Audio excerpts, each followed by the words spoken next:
Ladies and gentlemen, this is Scary Bad Reviews, and this is my intro. So, it's been a little while. It was a short little hiatus there for the past couple days. I want to go ahead and apologize for that. Been wrestling with my laptop, with the weather change, was feeling kind of nasty, and finally got everything sorted out, got everything back to working properly, got back to feeling, 100%. So, the way that I'm going to reschedule things to make up for the past couple days that I've missed. Today's going to be a double header. Today I'm going to give you a review of Lake Placid and a review of Tremors. Watched Lake Placid back on Friday before I found out that my laptop wasn't going to work with me. And then I watched Tremors earlier today. And then later on this week, on Thursday and on Friday, both of those days will be double headers as well. So just kind of planning ahead on that. Thursday and Friday are going to be longer episodes, and they're both going to feature two movies to kind of make up for the days that I have missed, providing you guys with some insights. But for today, October 15th, I do have a doubleheader for you.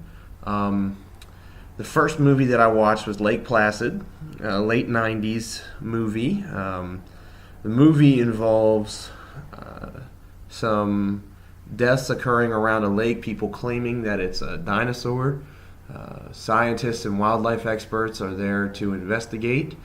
Turns out that it is an alligator that is living within the lake. An alligator or crocodile? Crocodile? It's a crocodile that is living within the lake that is massive and the size of dinosaurs.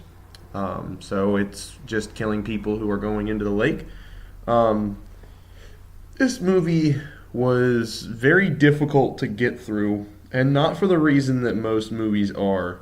A lot of movies that are like this, and a lot of movies that are kind of in this lower to mid-range horror region, are difficult to watch because of maybe bad CG or bad writing, or there are cases of bad acting. But this movie was very difficult to watch because I think it was a combination of the bad writing and bad acting, because everybody in the movie just seems to hate everybody else in the movie. The entirety of the movie is super snarky and sarcastic one-liners thrown in between characters. There's no legitimate emotional interaction between anybody in the movie. There's no built relationships. There's no full backgrounds on characters. Like, almost the entire movie, the dialogue is just a bunch of really snarky comments, and it really just makes the movie difficult to watch. I mean, if every time someone opened their mouth they were being a smartass, you wouldn't want to be friends with them, you wouldn't want to acquaint yourself with them. And that's kind of how this movie is. I mean, it was really, really just mad all the time. Like, everybody in the movie was just mad all the time and always picking on each other and always yelling at each other. So it was kind of like you almost started to root for the crocodile in some situations, because the crocodile interfering and attacking people would cause them to stop talking.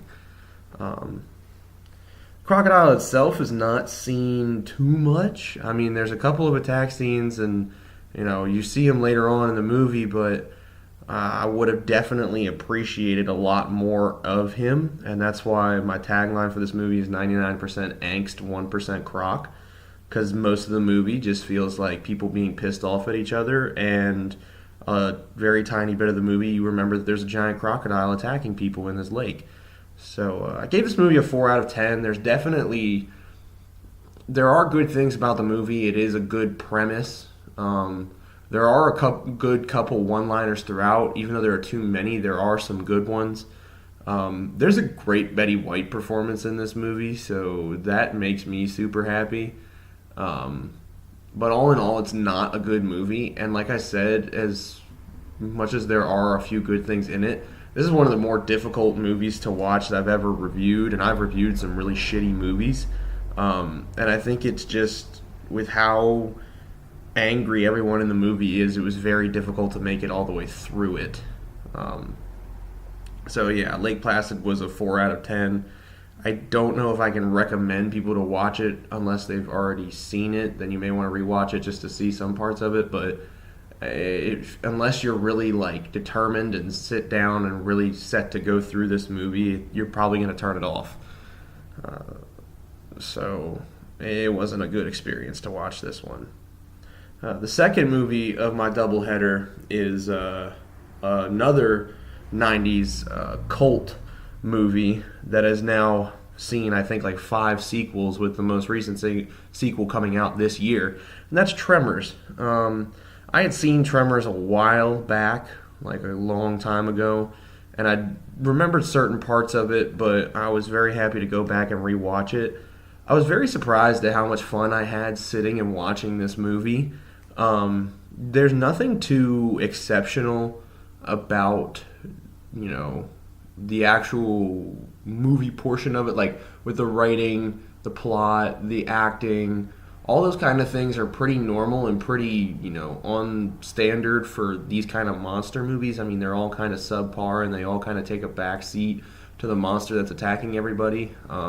We get a really cool younger Kevin Bacon appearance, but I mean, nobody in the movie acts considerably well. The lines aren't written to a high standard.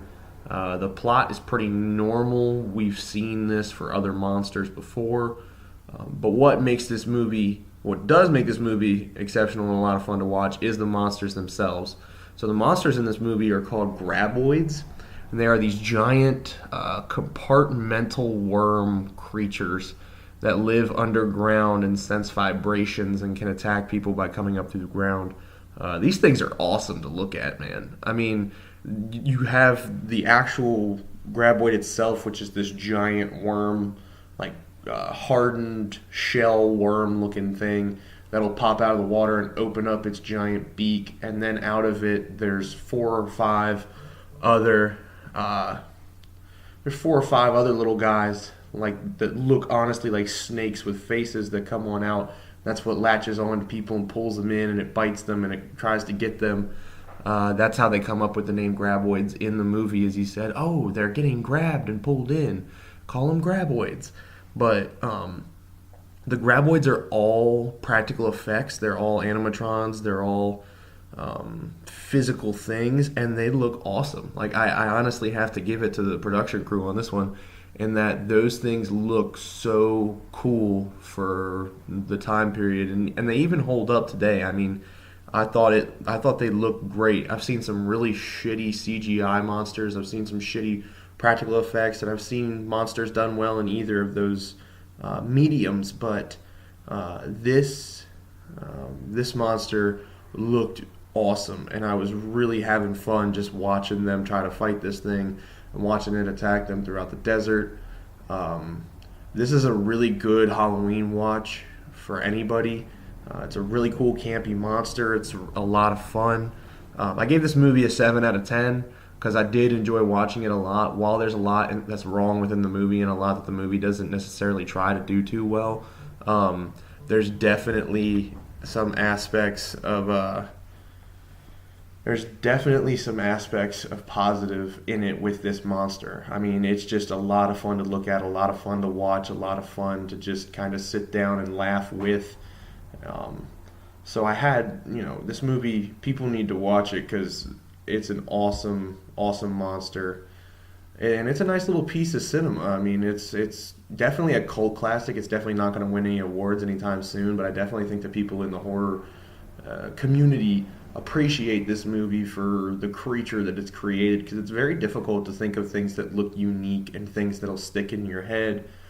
We have a lot of repeat monsters, a lot of copycat monsters, and the ability to create something unique and different is still very important in horror movies, and I think they definitely accomplished that with Tremors. So if you guys are looking for a new monster and you guys are looking for a good Halloween watch, I would definitely recommend Tremors, as it sits at a 7 out of 10.